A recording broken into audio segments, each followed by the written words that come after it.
주님의 이름으로 평안을 전합니다. 10월 함께 나눌 말씀을 읽어드릴게요. 디모데전서 4장 11절부터 16절까지의 본문입니다. 제가 읽어드리죠.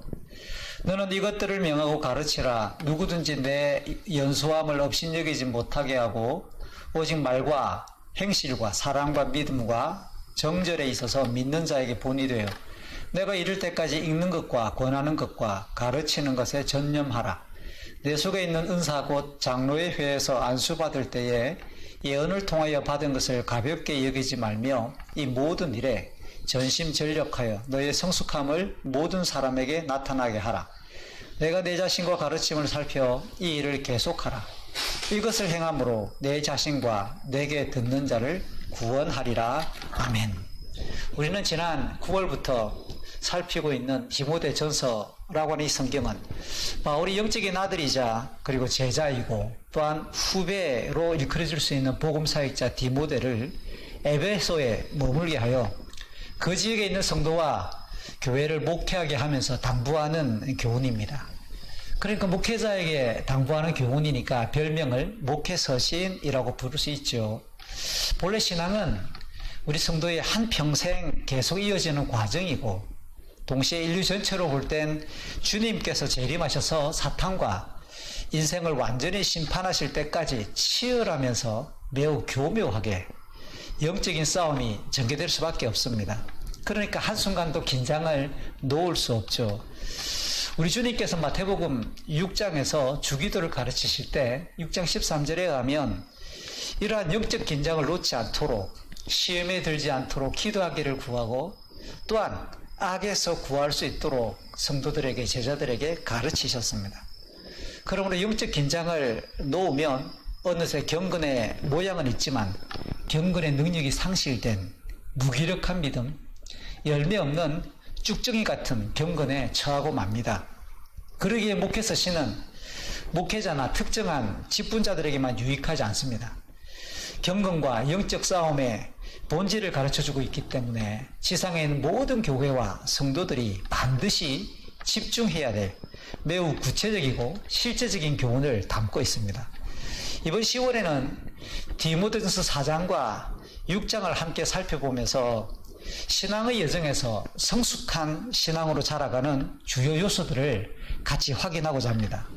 그 내용들은 바울이 목회자로서 디모데 개인에게 특별히 당부하는 디모데 개인이 힘쓰고 갖추어야 할 경건의 모습들을 안내하고 있습니다. 이를 통해 우리는 교묘하면서도 집요하게 우리의 경건을 방해하는 세상과의 싸움을 이기기 위해 더욱 말씀에 집중할 수 있기를, 동시에 영원하신 하나님을 실존적으로 감각하여 선량한 두려움 그리고 신실한 그 영광을 기준 삼을 수 있도록 한 번 더 교훈하고자 함입니다. 먼저 디모데가 지금 목회하고 있는 현장인 에베소에는 지난달에 살펴보았던 1장에서 언급되었던 예수 그리스도의 복음이 아닌 다른 교훈인 율법을 강조하는 유대주의자가 실제로 등장해서 교회를 어지럽히고 위협하는 상황이 전개되고 있었습니다. 그런데 오늘 본문 디모데전서 4장을 보면 특별히 1절부터 5절까지의 내용을 보면 율법주의자들 외에 또 다른 거짓 선지자가 등장하고 있다는 사실을 감지하게 됩니다. 그들은 양심이 불도장으로 마비되고 이거는 대개 가축이나 짐승들에게 소유권을 확인하기 위해 벌겋게 담근 쇠도장을 짐승의 엉덩이나 여러 신체 부위에 지지는 불도장을 마련합니다. 그 양심이 불도장으로 마비되고 교묘하게 속마음을 감춘 채 온갖 달콤한 말로서 사람들 유혹하는 거짓 교사들이 등장하고 있다는 겁니다. 마지막 때가 가까우니 굳이 혼인할 필요가 없다. 어떤 음식은 선하고 어떤 음식은 악하기 때문에 먹어야 될 것에 대해서 철저하게 지침을 시달하면서 금욕적 생활을 강조하는 허망한 교훈, 그것을 가르치는 내용들이 지금 다시 에베소 교회에 퍼져오고 있다는 겁니다.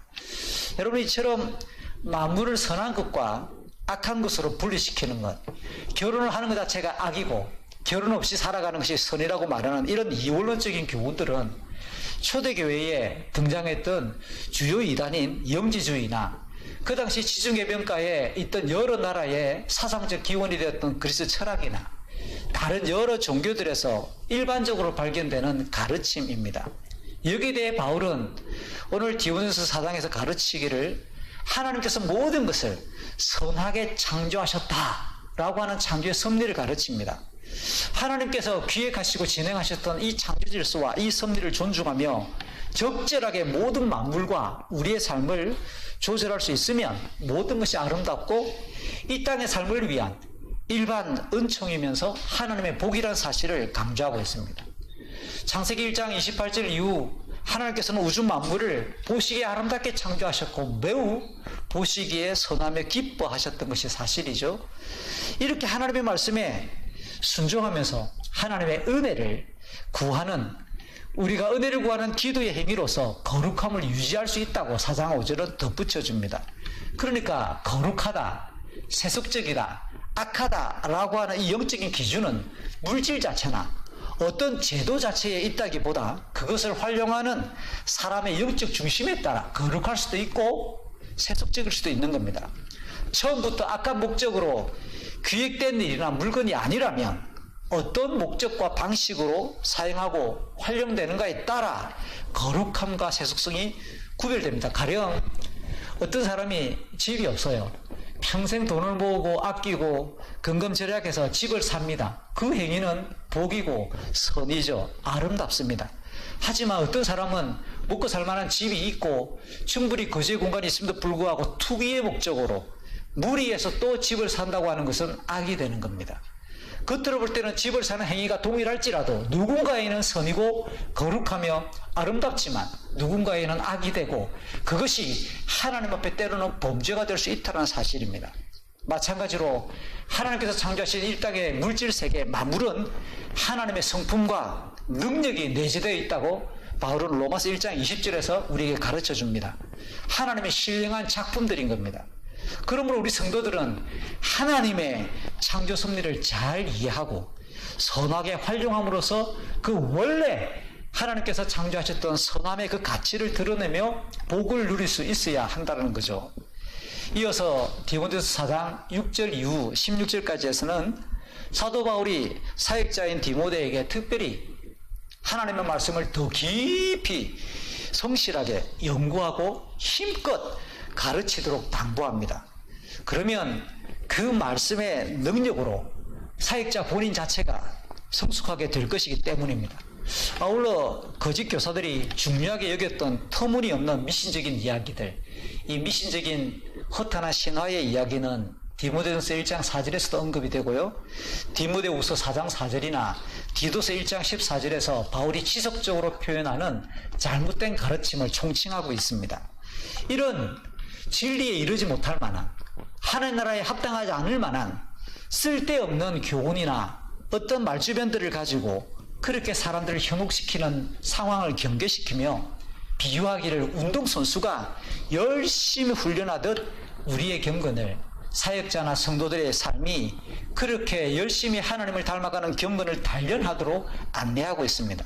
여러분 실제로 운동선수들의 훈련하는 모습을 자세히 관찰해 보십시오. 참 재미없습니다. 왜냐하면 어제 했던 행위를 오늘도 반복하고 분명히 내일 또 반복할 겁니다. 그러니까 운동선수들의 훈련이란 집중적으로 반복, 그 다음 지속, 이 두 가지가 육체를 단련하는 운동선수들의 기본입니다. 같은 행위를 계속 반복하고 지속적으로 반복함으로 그의 신경과 근육이, 세포가 자연스럽게 기억할 수 있도록, 그러면서 본인이 가지고 있는 힘의 용량과 한계를 조금씩 넓히도록 만드는 것이 육체를 훈련하는 운동선수들의 특징이죠.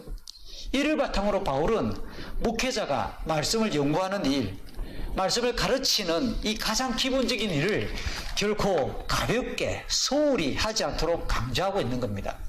하나님의 말씀은 인생으로 하여금 궁극적으로 영원하신 하나님을 바라보며 은혜에 집중하게 만들기 때문에 분명히 이 땅의 삶에서도 유익할 뿐만 아니라 장차 하늘에까지 이어질 영광으로 우리를 인도합니다.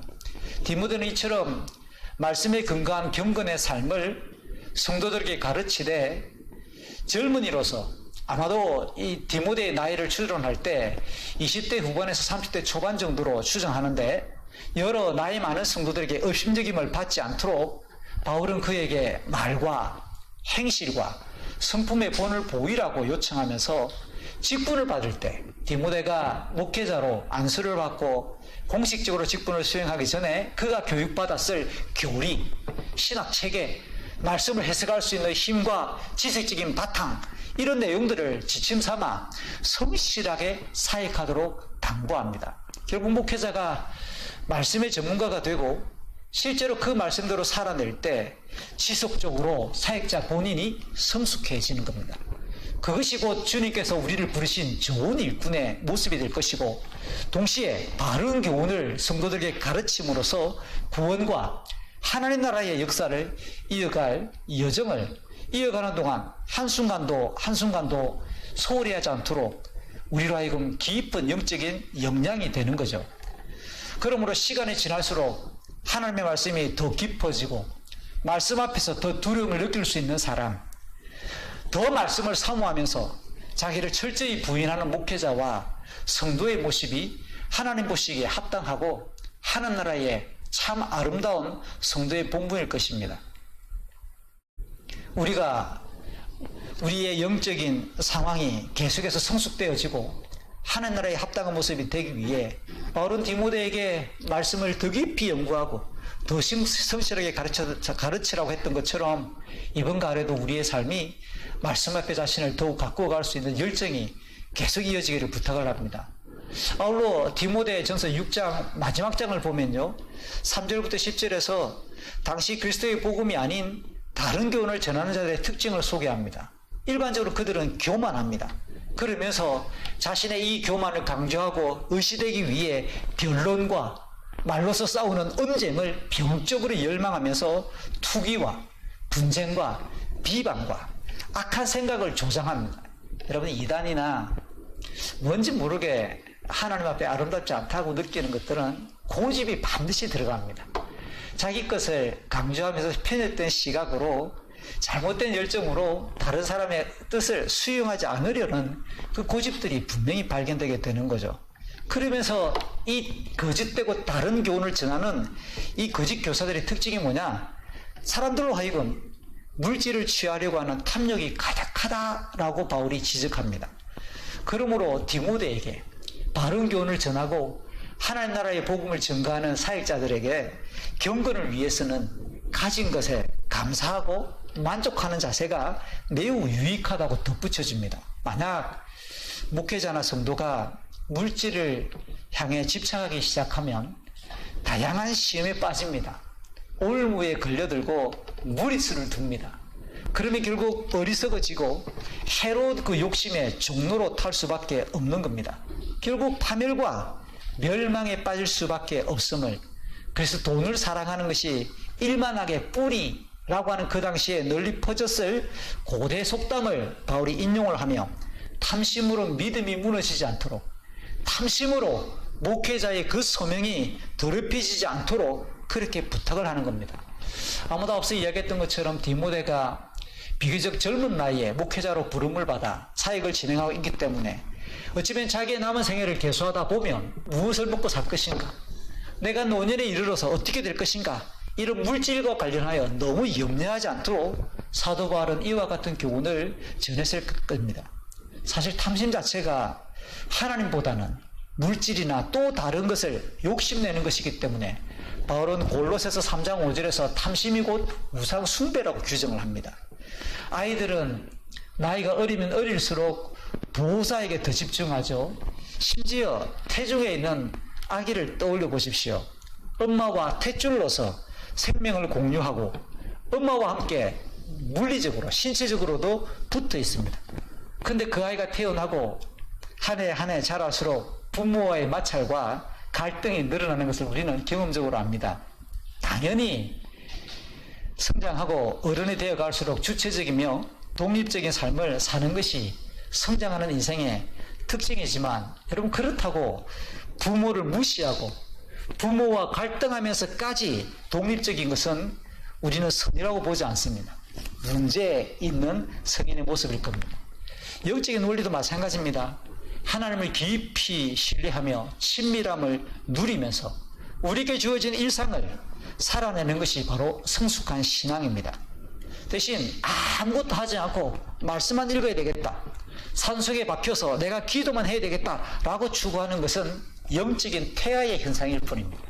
하나님은 우리를 그렇게 살도록 안내하지 않았습니다. 하나님이 만드신 이 만물 가운데서 그 만물 안에서 기능하며 우리에게 부여된 하나님의 재능과 우리에게 주어진 하나님의 여러 일할 수 있는 능력을 따라 기회를 살려서 최선을 다해 하나님의 일하심을 드러내야 될, 반영해야 될 특징이 우리에게 있는데, 그 모든 것을 접어둔 채 말씀만 읽어내겠다, 기도만 해내겠다, 그것이 경건의 핵심이 아니기 때문에 마치 영적인 태아처럼 그 모든 에너지를 하나님을 향해서만 내가 몇 가지 어떤 프로그램으로 모든 인생을 대체하겠다라고 말하는 것은 아주 어리석기 짝이 없는 겁니다. 반대로 일상의 삶에서 경건의 요소들을 무시하며 개인의 욕망과 취향대로만 살아가려고 하는 것은 역시 하나님을 무시하고 하나님을 부정하는 불경건이 틀림없죠.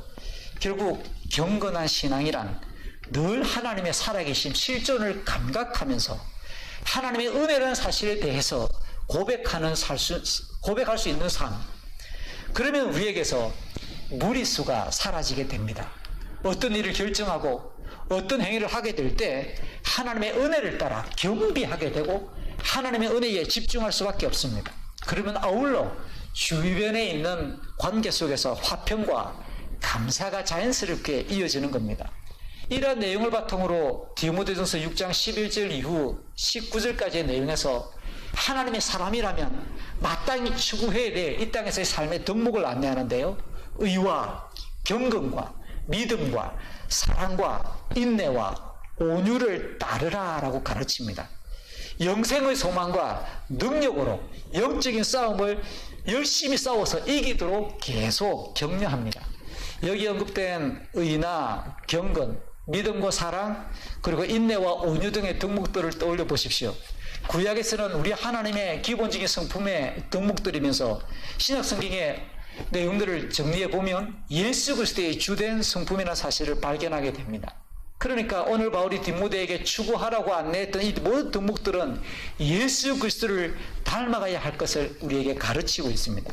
이처럼 그리스도를 닮아가는 신앙의 여정은 믿음과 경건을 지키는 영적 싸움이기 때문에 영원히 살아계시며 영광과 존귀와 권능을 가지신 만물의 창조주 하나님, 그러면서 동시에 본디오 빌라도에 뺏어 조금 더 살거나 자신에게 이로운 어떤 결정을 위해 결코 자기의 신분과 소명을 타협하지 않으셨던 그리스도 예수님이 이 땅에 다시 오실 때까지 흠도 없고 책망받을 것이 없기를 소망할 때 비로소 영적인 싸움에서 이길 수 있음을 강조합니다. 곧 우리의 인생과 우주의 종말을 기억하라고 가르치는 겁니다. 하나님과 영원을 향해 궁극적인 소망을 두면서 선을 행함으로 현실에 우리 주변을 둘러싸고 있는 수많은 유혹들을 이기라 라고 우리를 격려하는 거죠. 하나님의 영광과 능력을 무시하지 맙시다. 영생은 요한복음 17장 3절의 말씀에 의하면 하나님과의 친밀한 사귐으로 인해 하나님의 성품, 하나님의 영광, 하나님의 능력, 하나님의 권세를 공유하는 것을 의미합니다. 그것이 원래 하나님께서 우리 인생을 하나님의 형상으로 창조하셨던 창조의 비전이었습니다. 그러므로 우리의 타락한 지성이나 왜곡된 감성, 스스로도 신뢰할 수 없는 자기의 의지에 기대어 이 땅의 것을 집착하는 우리 이웃들의 삶을 무작정 흉내내거나 베끼지 말았으면 좋겠습니다. 홍수처럼 우리를 둘러싸는 세속의 정신과 세속의 이 문화 속에서도 경건의 능력을 발휘할 수 있기를 부탁합니다. 우리가 하나님의 사람이 아닙니까? 우리가 하나님께로부터 부름받은 소명자들 아닙니까? 그렇다면 이 땅의 것에 눈이 돌아가지 않도록, 우리의 마음이 빼앗기지 않도록 하나님 나라의 시선을 고정하고 물질을 축적하여 향유하기보다 오히려 그 물질을 나누어 주기를 기뻐하고 차라리 희생하는 것을 선택할 수 있는 너그러운 삶을 바울은 디모데에게 제안합니다. 세상으로부터 고립될 용기, 대중화로부터 이탈할 담대함, 다소 불편하게 살고자 하는 신념이 하나님의 사람들 우리에게 필요합니다. 바로 마지막으로 디모데전서 6장 20절과 21절에서 거짓 교훈들에 대한 반론을 일일이 제기하고 맞서기보다는 차라리 바른 교훈을 성실히 가르치는 것이 더욱 합당하고 성실한 목회 자세라는 것을 가르칩니다. 우리에게 다양한 의문이 들 때가 있고 회의에 빠질 때가 있습니다. 그럼에도 하나님의 말씀에 뿌리를 깊이 내리고 계속 뚜벅뚜벅 지속적으로 걸어가는 것이 비뚤어지지 않는 경건의 그림이 분명합니다. 10월의 하늘이 더없이 푸릅니다. 그래서 그것을 바라보는 우리의 눈도 시원해집니다. 10월의 바람이 막습니다. 그래서 우리의 가슴이 상쾌해집니다. 마치 우리를 바라보시는 하나님의 눈빛이며 우리를 부르시는 하나님의 음성같이 여겨집니다. 이제 우리는 어떻게 반응해야겠습니까? 사도 바울이 디모데에게 당부하는 교훈들처럼 우리의 심령에 하나님의 말씀을 더욱 부욕해 채울 수 있기를, 그리고 하나님과 실존적으로 동행하는 친밀함으로 경외감 속에서 우리의 영이 회복되고 영혼을 향한 살아있는 소망으로 이 가을 10월을 지날 수 있기를 기대합니다. 동시에 우리를 교사로 부르신 하나님의 꿈을 비전 삼아 여전히 신령한 지혜와 성실함으로써 교회 현장을 지키며 의의 열매를 많이 맺어가는 10월이기를 당부합니다. 말씀을 준비하며 흥얼거렸던 찬송이 있는데요. 여러분이 알다시피 제가 음치잖아요. 대충 흥얼거리면 여러분이 무엇인지 알 것 같아요. 제가 이번 10월 말씀을 준비하면서 계속 흥얼거렸던 찬송은 이런 찬송입니다. 이 세상을 살아가는 동안에 나의 힘을 의지할 수 없으니 기도하고 낙심하지 말 것은 주께서 참 소망이 되심이라. 하나님의 꿈이 나의 비전이 되고 예수님의 성품이 나의 인격이 되고 성령님의 권능이 나의 능력이 되길 원하고 바라고 기도합니다. 2절은 주의 길을 걸어가는 동안에 세상의 것 의지할 수가 없으니까 감사하고 낙심하지 말자고, 그것이 참 주님의 기쁨이 된다고 고백하죠. 하나님의 꿈이 우리의 비전이 되고 예수님의 성품이 나의 인격이 되고 성령님의 권능이 우리의 능력이 되기를 정말로 원하고 바라며 같이 기도합시다. 기도하겠습니다. 사랑하는 하나님 아버지, 주의 말씀을 우리 인생의 의의 등불로 세우시고 계속해서 태워주실 때 그 빛을 잃어버리지 않도록 도우시옵소서. 말씀을 더욱 사모할 수 있는 10월이 되도록, 말씀을 들을 때마다 우리의 양심이 찔려오고 우리의 부패함이 고발되어질 때마다 떨려오는 감동을 누릴 수 있도록 하나님, 우리가 주의 말씀 앞에 시간이 어찌 흘렀는지 알 수 없을 만큼 깊은 감동이 우리 가운데 솟아날 수 있도록 도우시옵소서.